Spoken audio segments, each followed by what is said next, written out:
Let's start from the point where if someone's watching you for the first time and they have no clue who you are, how would you explain them what you do, who you are, and why should they watch this? Look, why they should watch it is because I'm going to be honest with you about what I think about the world, the state of the world, where the world is going, global politics, international relations, how it all comes together, how it's coming apart. I'm a political scientist, and they probably don't want to watch me for that reason, but that is what I am. That's what I do. You know, I'm not a journalist. I'm not a businessman. I'm a political scientist. There are a lot of people out there that try to understand global politics. A lot of them are very political. They have a very strong preference, and therefore they're trying to sell you that preference.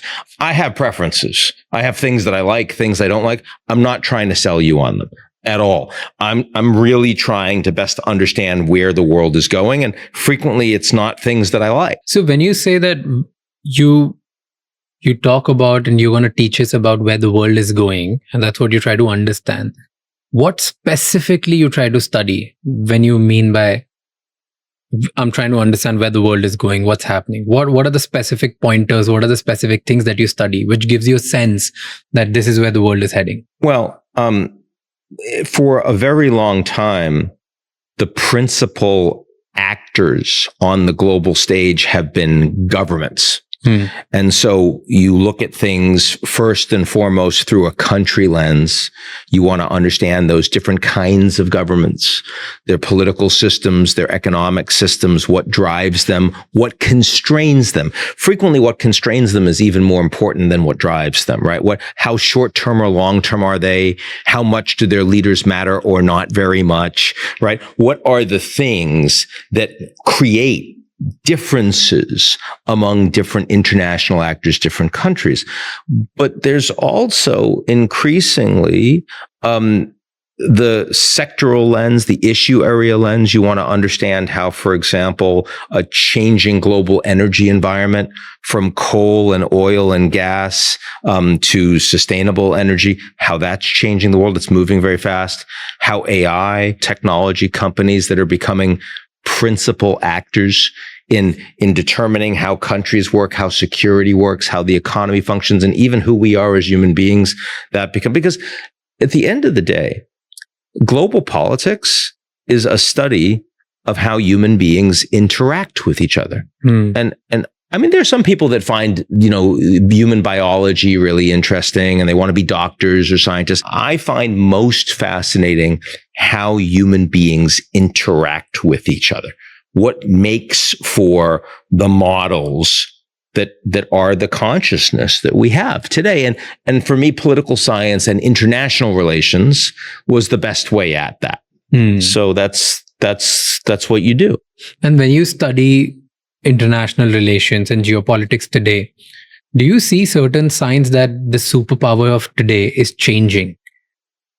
You're saying that the Americans are the superpower today. Yeah, Americans are the superpower today. Do you believe that? Do you believe America is the superpower today? That's what we've been fed, right? That's what we. But do you believe it? I'm just asking you. I'm wondering. No, I think American companies are the superpowers, not America as a nation. Okay. Does that make sense? Yeah. Well, I think few companies are dictating where and how we're going to go rather than an American government. That's what my belief is. But it can be biased. It can be very little. I don't know. It's good to understand always when you're talking to someone where they're coming from, right? There were a lot of Chinese that believe that actually China has a bigger economy than the United States, depending on the measure that you use. There are a lot of people that believe America's in decline, and that it's going to fail. Xi Jinping talked about a Thucydides trap when he met with Donald Trump. That means that China's rising, America's in decline. Trump says, yeah, he said he's declining, but declining under Biden, but now it's doing great under Trump, all this kind of stuff. Look, I think that we lived back in the Cold War when I was growing up. We had two superpowers. The Americans thought the Soviets were a much stronger superpower than they were. They thought their economy was much more robust than it actually was. But the world had different countries, and some of them aligned with the US, and some of them aligned with the Soviets. And that was clearest in Europe, where you actually had the Berlin Wall. And if you were on one side, you had one political system, one economic system. You were on the other side, you had a very different life. And that defined a lot of who you were. The Soviet Union, I started my graduate school in 1989, and the Soviet Union collapses. Yeah. The Berlin Wall comes down. So suddenly there's only one superpower, right? It's the United States. It's the new world order. And we're going to win. So everyone's going to want to be like us, right? They're all going to integrate. And so you're going to reach out, and China joined the WTO, the World Trade Organization, and NATO expands, and the EU expands, and everyone's going to be allies. And then now people look at the world and they say, well, I mean, even if the US is the most powerful country, because the most importantly, it has the reserve currency, the dollar that most people trade in. And that provides a level of gravitational pull to the US. Most people wouldn't say that the US acts like the global superpower, because the US doesn't want to be the leader of everyone. Trump says it's the Donroe Doctrine. It's the Western Hemisphere. That's where America really wants to dominate, but Ukraine really far away. And so the Europeans should take care of that. And with the Russians, or, Taiwan's really far away. And so that should be the Chinese and the Japanese, and they should figure that out, right? So Trump, and not just Trump, but previous American presidents have increasingly acted as if some of the core precepts of superpower leadership, which was, for the Americans, it was, we're going to be the sheriff, right? We're going to be the architect of global trade, and we're going to promote universalist values, just like we did after World War II, the United Nations. And that's what a superpower is. Well, the Americans aren't doing that anymore. So today, even if the US still has the global reserve currency, and it does, and the US has the biggest military, the only military that has global reach with bases all over the place. And it does, that's true. But the United States doesn't want to be the global sheriff, right? Saying that very clearly, wants other countries to do much more of their own lifting, take care of their own national security. US certainly doesn't want free trade. They're putting tariffs on that we haven't seen in almost 100 years on countries all over the world, including India. Right. And they're not promoting global democracy and rule of law all over the world. The United States isn't even sure that it has an effective democracy itself. They're fighting internally over what America stands for. So even if the United States is the most powerful country, and there are other countries that are increasing, China is increasingly powerful and very competitive with the US on technology, for example, very competitive in terms of commercial and trade relations with other countries around the world. More countries do more trade with China than with the United States, for example. China has a lot more people. India has even more people than China, right? So there are lots of ways you can think about the power balance changing. But the most important thing is, if the United States does not want to take leadership globally, then you can't say that the United States is a superpower. And that means that what's happening in the world is much more uncertain. It's much more volatile. And I think the reason for that is because you now have a misalignment between the rules and the institutions and the architecture of how the world works and the balance of power, right? It's changed a lot. Not just because the Soviet Union collapsed, but also because Russia wasn't brought in.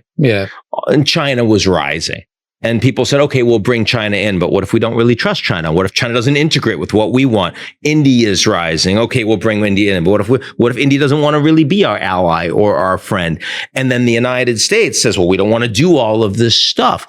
So those are the reasons why we have this huge uncertainty, what I would call a G0 world, not G7, not G20, but an absence of global leadership, and therefore a geopolitical recession, right? Just like we have economic recessions, boom and bust cycles, we have geopolitical recessions, but they're much longer.